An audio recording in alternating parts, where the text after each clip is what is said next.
үүдүүд технологийн паркийн үйл ажиллагааг хэрэгжүүлэх тэр дундаа за миний одоо бас санаачилж оруулсан буудын байж Эрдэнэ төгөлдөр дэвшгэлсэн, Нэрэмжээг дэвшгэлсэн автомашин одоо үйлдвэрлэх угсрах үйлдвэрүүдийг байгуулах. Энэ ажлыг одоо эхлүүлэхээр бас сандыг оруулж байгаа. Ингэснээр бид хүн бол үндсэндээ Эрдэнэ орчимд 1200 орчим ажлын байрыг шинээр бий болгох, Эрдэнэ төгөлдрийн ус бодит орлого 2 дахин нэмэгдэхийн боломжийг өгдөг. Үүнийг дагсан одоо кластер жижиг үйлдвэрлэлүүд бас хөгжих боломжууд бүрдэж байна гэж бодож байна. Үндсэндээ үйлдвэр технологийн паркийн тухай хуулийг санаачилж батлуулсан гишүүний хувьд энэ үйлдвэр технологийн паркийн үйл ажиллагааг илүү өрчимжүүлэх тал дээр анхаарал тавьж ажиллана. Ингэх юм бол энд одоо томоохон үйлдвэрлэлүүд бий болохоос гадна энэ бус нутгийн хэмжээнд өрхийн үйлдвэрлэл гэснээр жижиг дунд үйлдвэрлэл гэснээр бас кластер хэлбэрээр одоо хөгжих цаашлаад энэ бус нутаг эдийн засгийн томоохон хүчтэй болох боломжуудтай бүрднэ гэж харж байна. Нэгэн тулгамдсан асуулт ярьсан танаас асуусан. Одоо жишээлбэл энэ хойд бүс дээр ядуурлын түвшингээр бол Булган аймаг 38.7% байна. За ажилгүйдлийн түвшингээр Орхон аймаг 8.4% байна. Энэ хоёр аймаг бол энэ дээр хоёр асуудлаар тэргүүлж байна. Энд одоо яг ямар хүчин зүйлс нөлөөлж байна? Нөгөөдөөгөр одоо энэ ядуурлын түвшин, ажилгүйдлийн түвшин бууруулахын тулд яг ямар ажил арга хэмжээг хэрэгжүүлэх шаардлагатай байна? Өнөөдөр бид хүн мэдээллийн 900 амьдарч байгаа. Тэгэхээр хүн болгон мэдээлэлтэй байх нь хамгийн чухал байгаа. Тийм учраас нийгмийн соён гэгэрэл гэдэг зүйлийг бид хүн маш чухалчиж шат шатандаа энэ асуудал дээр анхаарч ажиллах хэрэгтэй байна гэж харж байгаа. Нөгөө талдаа төр иргэн хүн болгонд боломж олох ёстой.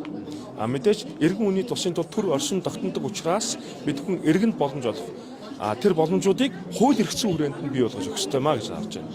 Өнөөдөр одоо иргэн хүн ажлын байртай байх боломжийг төр бүгдийг нь олгож чадахгүй учраас иргэн хүний санаачлыг илүү дэмждэг байх ёстой маа.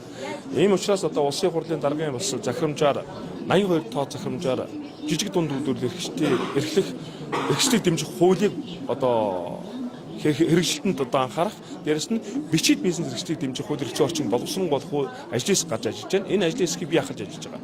Ингэснээр иргэн хүн үйлдвэрлэгч болох цаашлаад өөртөө ажлын байр орлого бий болох боломжийг бүрдүүлэхэд төр ямар үүрэгтэй байх вэ гэдгийг тодорхой болгож өгөх ёстой. Ингэжээж одоо бас энэ ядуурлын төвшин, ажилгүйдлийн төвшин тодорхой хэмжээгээр өөрчлөх илүү одоо сайн зүйл бий болох боломжийг бүрдүүлнэ гэж харж байна. За нөгөө талдаа төр бас юун дээр анхаарах вэ гэхээр төвлөрөл гэдэг зүйлийг яаж сааруулах юм бэ? Хөдөө орон нутагт яаж хөгжлийг бий болох вэ гэдэг дээр анхаарах хэрэгтэй.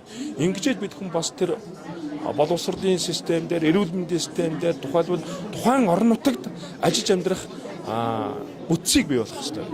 Нэгсэндээ хүний анхан шатны хэрэгцээ шаардлагыг бус нутгийн хэмжээнд, сум орон нутгийн хэмжээнд шийдсэн байх хэрэгтэй. Ингэжээж одоо бас энэ төвлөр саарах, хөдөө орон нутгт руу шилжиж хөдөлгөөн ихсэх, тэнд одоо боловсролын эрүүл мэндийн хүний хөгжлийн томоохон цогц одоо үндсэн суурь бий болох боломжийг бүрдүүлнэ. Сонгогдсон энэ бүсэд ер нь ажлын байр ер нь хэр хангалттай байна? Ажлын байр төдийлөн хангалт муутай байна.